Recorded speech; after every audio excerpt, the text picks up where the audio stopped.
Shalom, shalom, manishma, manianim, hakol beseder, eise yofi, barajot lekulam. Saludos, saludos, bendiciones, ¿cómo están? El Señor esté con ustedes. Saludos en Chile, en Argentina, en Colombia, en Venezuela, en Perú, Guatemala, Ecuador, Nicaragua, El Salvador, República Dominicana, Honduras, Puerto Rico, Costa Rica, Cuba, Panamá, Meo Brasil. El Señor esté bendiciéndolos a todos en Europa, bueno, el público que nos mira en España, en Nueva Zelanda, en Australia, y bueno, nos aparece también público viéndonos en Argelia, en Indonesia, en Camboya. Eso dice, ¿no? Camboya, Indonesia y Argelia. El Señor esté bendiciéndolos, el Señor esté persiguiéndolos para bendecirlos. A nuestro público en Estados Unidos, que nos miran en California, en Texas, en Florida, en New York, que el Señor esté bendiciendo, el Señor esté prosperando, el Señor esté dando el anhelo más profundo de sus corazones. God bless America. Y por supuesto al público mexicano que pone el músculo, al público mexicano que pone el músculo, saludos, saludos y bendiciones. Sí mencioné España, ¿verdad? Por supuesto, saludos por allá. El Señor os bendiga, el Señor os multiplique, ¿no? Gloria a Dios a todos los que nos miran. Hoy vamos a ver la historia de Lot, ¿no? Bueno, no Sodoma y Gomorra, ¿no? Eso viene, un poquito más adelante. Vamos a analizar a este hombre. Lot, bueno, salió con Abraham, nos dice la escritura, de Ur Kasdim. Al parecer era su sobrino, ¿no? Y bueno, de pronto nos dice que los dos eran Kabdim. El término kabod se utiliza mucho en la escritura, o bueno, se ha traducido sobre todo en la Reina Valera como gloria, ¿no? Kabod, gloria. La traducción más literal es peso. Peso y en el sentido económico, ¿no? Hay dinero, hay cabod, ¿no? Una persona pesada, lo usamos en México en español, esa persona está bien pesada, es decir, tiene mucho dinero, ¿no? Llega en un camionetón, ¿no? Joyas de oro, cadenas, relojes de alta gama, ¿no? Y decimos, no, pues está bien pesada esta persona. Y lo mismo en hebreo, cuando hace referencia a Dios, la referencia también es como de pompa, ¿no? Dios es kabod, ¿no? La kabod de Jehová es la pompa, ¿no? Con la que va, con la que se manifiesta. El término más literal de gloria sería el término Adir, ¿no? Se usa también en las escrituras Elohim Adirim, ¿no? Dios glorioso. Se usa poco. La mayoría de las veces se emplea el término kabod, peso, y cayó el peso de Dios, ¿no? La gloria de Dios es el peso. Y bueno, se utiliza también para hacer referencia a las personas que tienen recursos económicos, ¿no? Y bueno, nos dice que Abraham y Lot eran muy pesados, ¿no? Sobre todo Abraham era muy pesado, ¿verdad? Tenía mucho ganado, muchos siervos. Ahorita vamos a ver la cantidad de peso que tenía este hombre. Y bueno, nos dice la escritura, a ver si tengo el versículo, creo que es Génesis 28:19, no estoy seguro. Bueno, nos dice la escritura que el lugar donde habitaban no tenía la capacidad de Nazá, de elevar a ambos, Dije Génesis 28, pero no está demasiado. No, estamos como en Génesis 13, ¿no? Más o menos. Génesis 13 yo creo que estamos. Dice la escritura, el término nasá, elevar, no tenía la capacidad la tierra de elevar a ambos. El término nasá es muy peculiar, ¿no? Que se emplee este uso del lenguaje, ¿no? Esto es lo rico de la escritura, que cuando vemos los términos vernáculos tienen un sentido más profundo. El término nasá se aplica cuando elevamos un pecado. Señor, nuestros pecados los elevamos a Dios, ¿no? Perdóname este pecado, lo elevo delante tuyo, ¿no? Es este concepto, ¿no? Como para elevarlo y que Dios lo tome y lo desaparezca o lo perdone. Lo mismo sucede con las ofrendas, con los sacrificios, ¿no? El incienso subía, ¿no? El sacrificio se elevaba delante de Dios como un olor grato, ¿no? El Señor lo recibía en los cielos y era agradable. Entonces, cuando nos dice que la tierra no pudo elevar a ambos, nos está diciendo de una manera más literal que no los pudo honrar, ¿no? El lugar en donde estaban no pudo honrar a ambos, ¿no? Qué expresión tan profunda, no los pudo honrar con sus productos, ¿no? No los pudo honrar con el agua, no los pudo honrar con la hierba, con lo que necesitaba el ganado de cada uno. La ganadería, principal actividad tanto de Abraham como de Lot, ¿no? Y bueno, de sus hijos, de sus nietos y de sus bisnietos.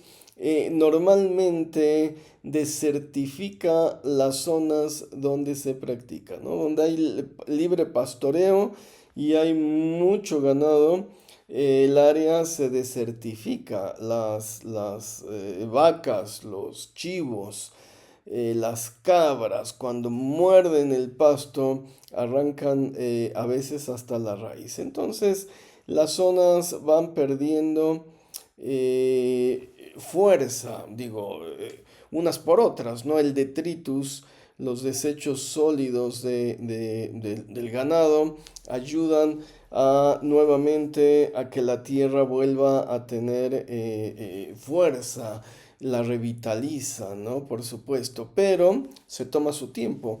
Por eso normalmente la ganadería era nómada, sobre todo en estos tiempos, en los tiempos de Abraham y de Lot, ¿no? Iban de un lugar a otro en una zona geográfica bien delimitada. No es que estuvieran vagando por el territorio, ya conocían perfectamente las zonas y vamos a ver que, bueno, hacen un círculo, ¿no? De un lugar a otro y vuelven al mismo sitio.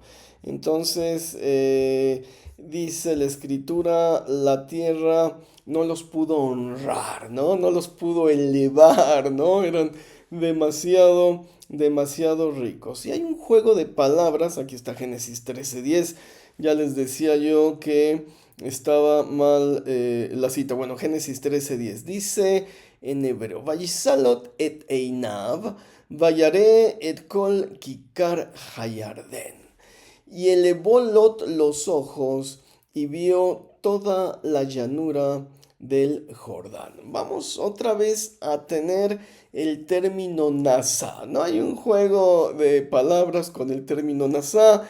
Elevó, ¿no? Como la tierra no los pudo elevar a ellos, Lot elevó los ojos, ¿no? En este sentido, se usa el mismo verbo, elevó los ojos, no los alzó, ¿no? Siempre vamos a tener estas palabras que se repiten, que van a ser como el tema que se va a desarrollar alrededor de la historia.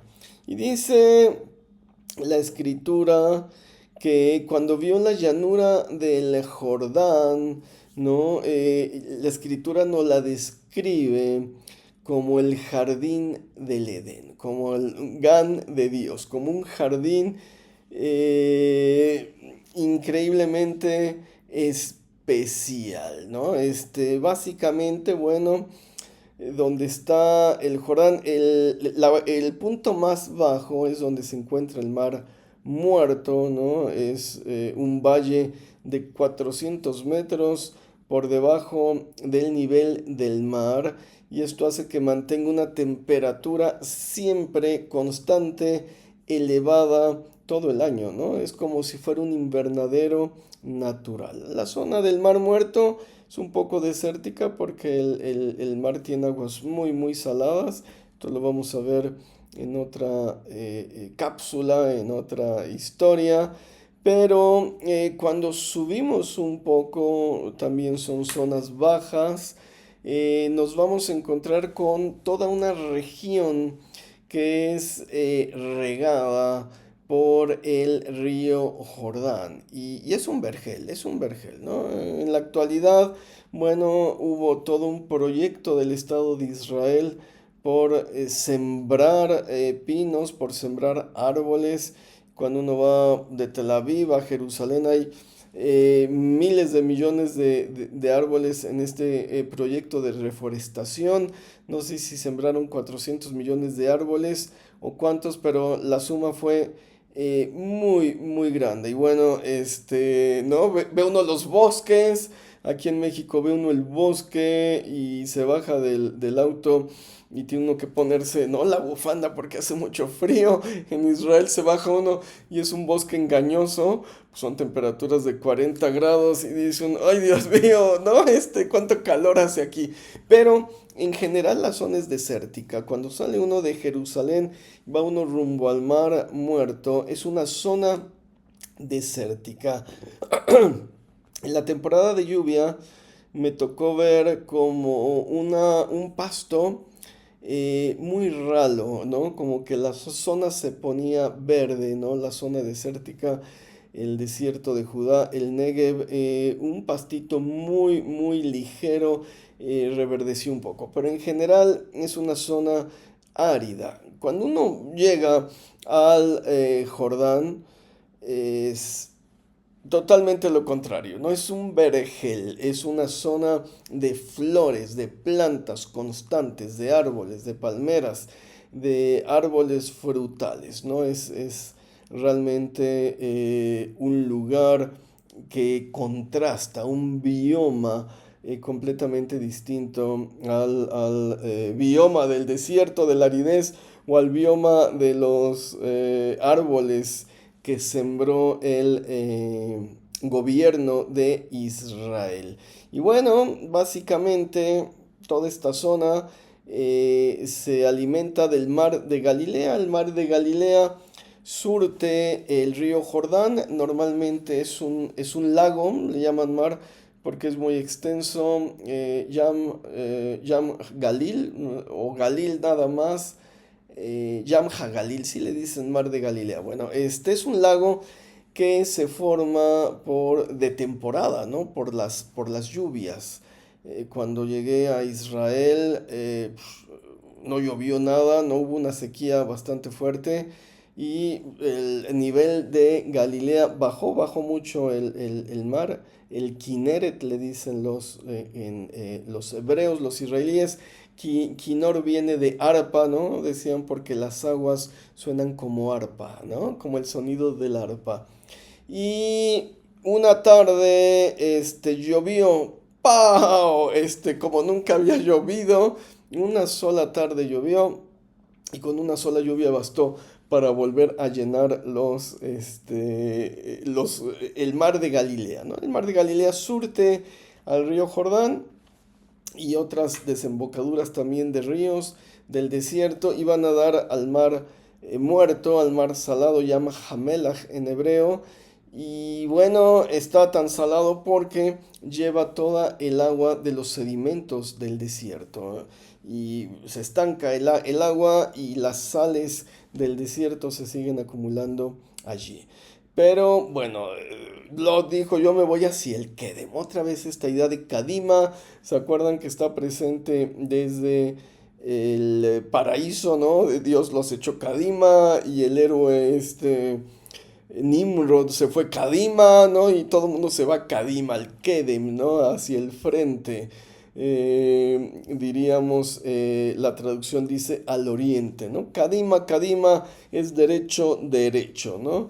Y nos parece como si Lot quisiera poseer de nuevo la herencia adánica del Gan Edén, ¿no? Cuando nos dice era como un huerto regado por Dios, Lot dijo, de aquí soy, vamos a recuperar lo que es mío, la herencia de Adán, ¿no? La herencia del Adán caído, ¿no?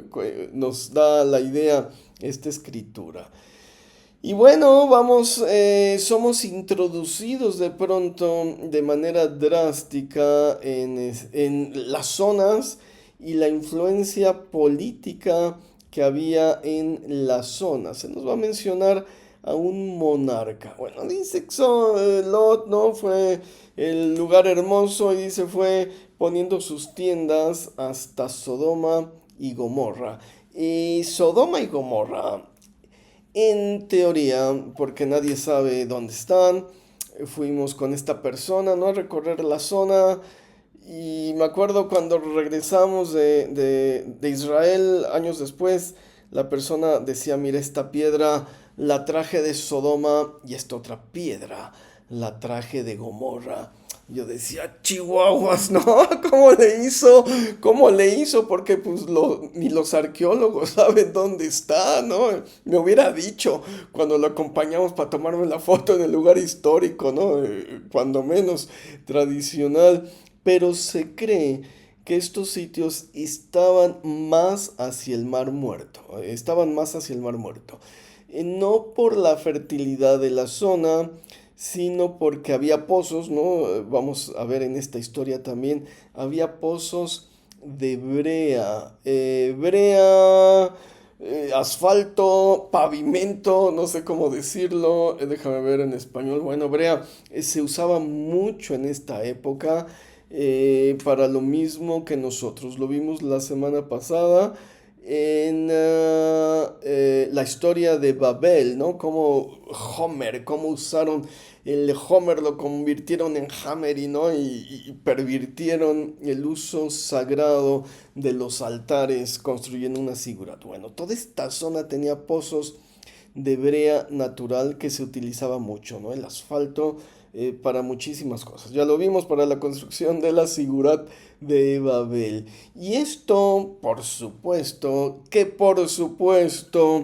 que atraía las miradas de muchas personas, ¿no? Sobre todo de jerarcas ambiciosos. Y se nos va a mencionar a un tal Kedorlaomer, ¿no? El máximo jerarca de Elam.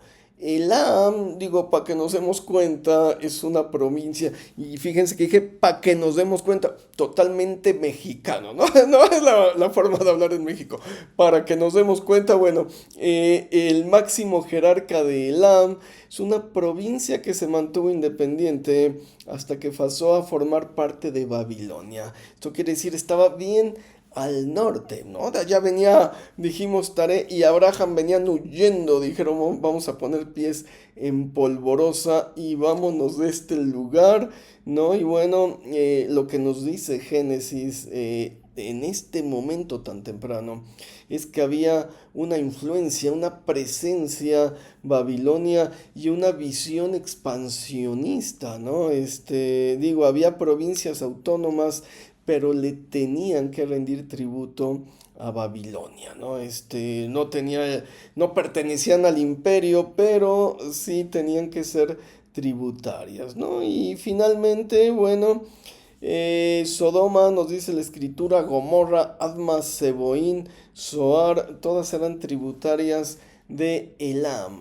Van a ser las mismas ciudades que serán destruidas en Génesis 19, ¿no? Ahorita estamos en Génesis, dijimos Génesis 13, todavía nos falta un poco para entender el desastre que pasó ahí, qué fue lo que pasó, cómo destruyó Dios estas ciudades, ¿no? Pero bueno, sigamos con nuestra historia.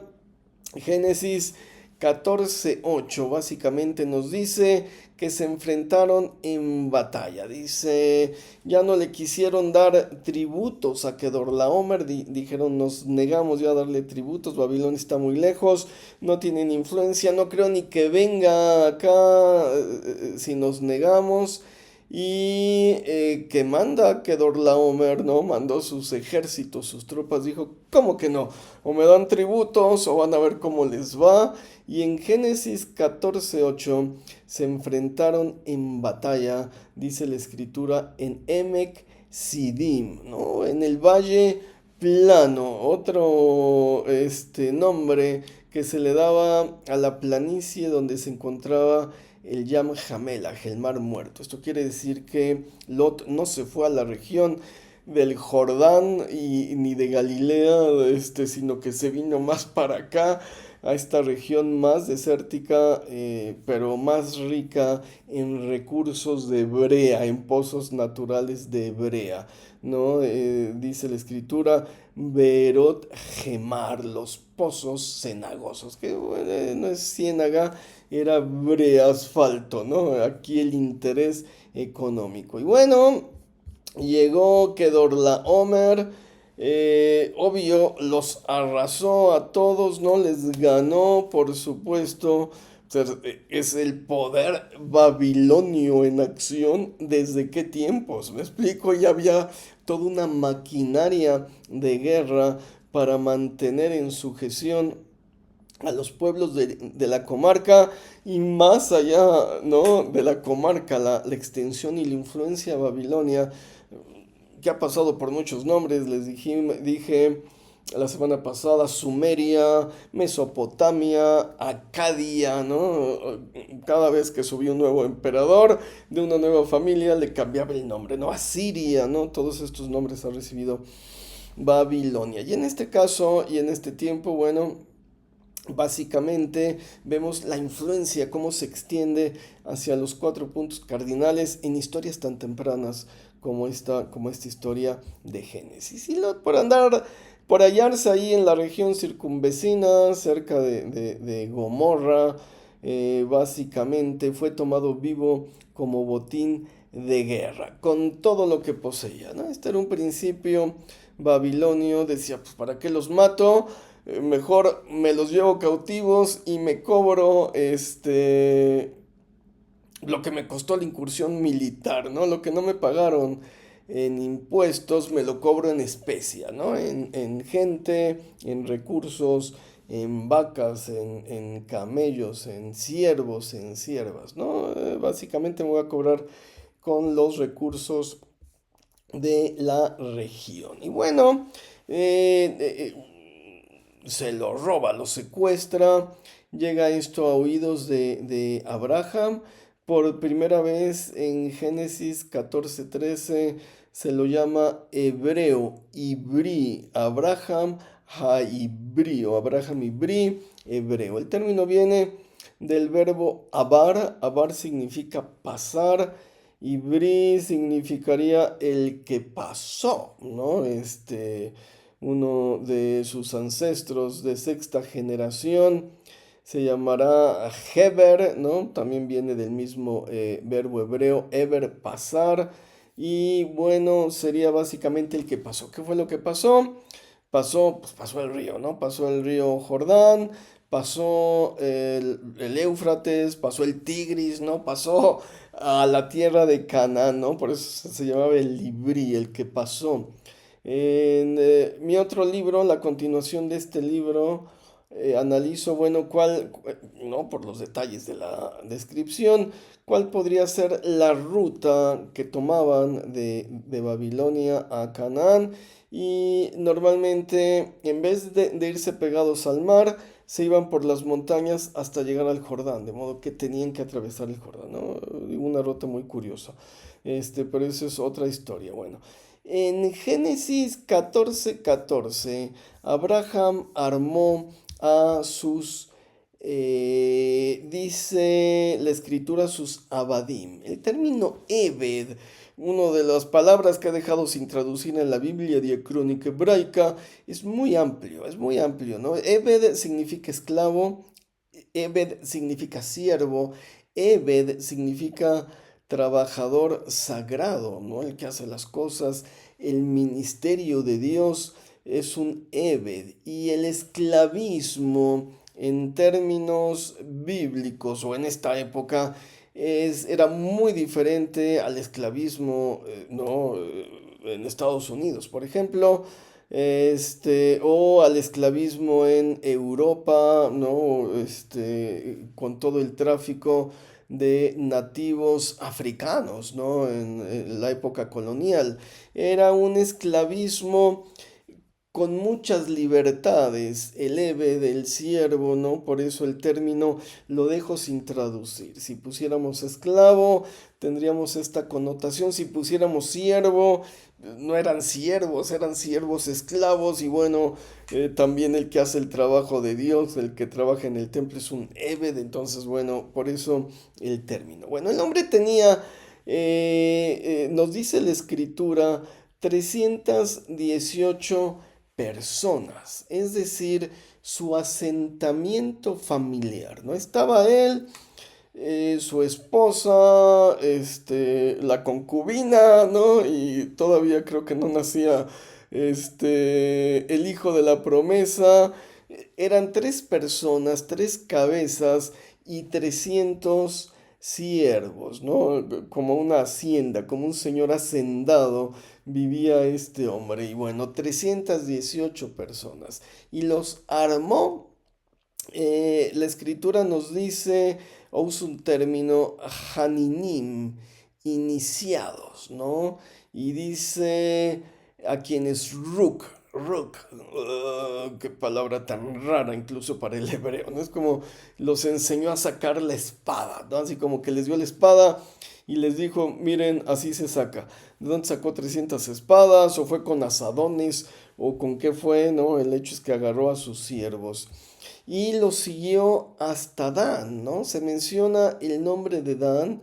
Esto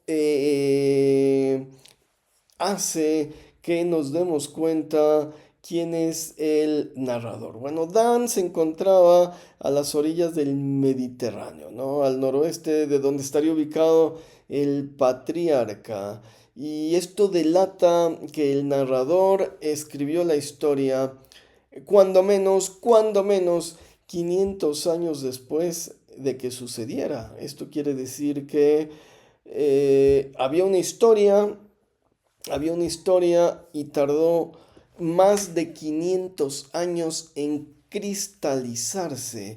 Esto es bien interesante porque nos habla de cómo las tradiciones orales permanecían en el imaginario, permanecían contándose de generación en generación por cientos de años, ¿no? Aquí son cuando menos 500 años de tradición oral hasta que alguien la cristalizó y dijo, a ver, ¿dónde dio Abraham con Lot? No, pues estaba el nombre de la ciudad X, ¿no? Y dijo, en Dan, ¿no? Cerca de la tribu de Dan, vamos a ponerle Dan, ¿no? Para que ubicara a nuestro lector. Qué interesante, ¿no? Cómo perduraron estas tradiciones. Ahora, bueno, tenemos memoria de Chorlito, me sé mi número celular, pero no me sé ni el de mi esposa. Y antes, bueno, la gente memorizaba textos enteros, los evangelios eran memorizaciones que recitaban en las diferentes comunidades, ¿no? Todo el evangelio se lo sabían de memoria y vete a saber qué otras cosas se sabían de memoria. Por eso hay variaciones, por eso hay varios evangelios con fragmentos y unos dicen una palabra, otros usan una palabra porque bueno, el teléfono descompuesto, este juego a veces les fallaba la memorización y memorizaban una palabra por otra. El hecho es que llegó Abraham con estas 300 personas y le ganó a Kedorlaomer, ¿no? Y bueno, nos hace pensar con cuántos soldados iba Kedorlaomer, ¿no? Para que Abraham les cayera en la noche, dice, y los desbaratara, salvara a su sobrino Lot, todo lo que traía, y todos los siervos, siervas y botín que Kedorlaomer había tomado de las ciudades de Adma, Seboim, Sodoma, Gomorra, ¿no? Y todos estos que se negaron a darle tributo. Entonces, bueno, podemos ver como estas escaramuzas o esta presencia militar babilonia que es repelida por una persona que tenía 300 jovencitos que actuaron como soldados. Bueno, en un mundo sin ley, ¿no? Como era los tiempos bíblicos de este entonces, la ley del más fuerte, la ley de del mayor, y bueno, estas vistas me tienen que dar tributo porque el negocio de la brea del asfalto es bastante redituable, ¿no? Entonces, una historia muy interesante, muy profunda, nos habla de elevar, ¿no? Elevar los ojos, elevar, la tierra no los pudo elevar.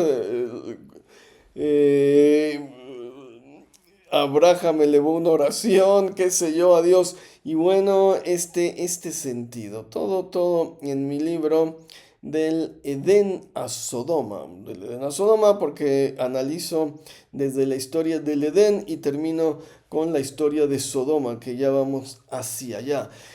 Señor les bendiga, el Señor les prospere, el Señor les dé los anhelos más profundos de sus corazones. Y bueno, para los que no me han visto antes y dicen, ¿qué es esta bendición?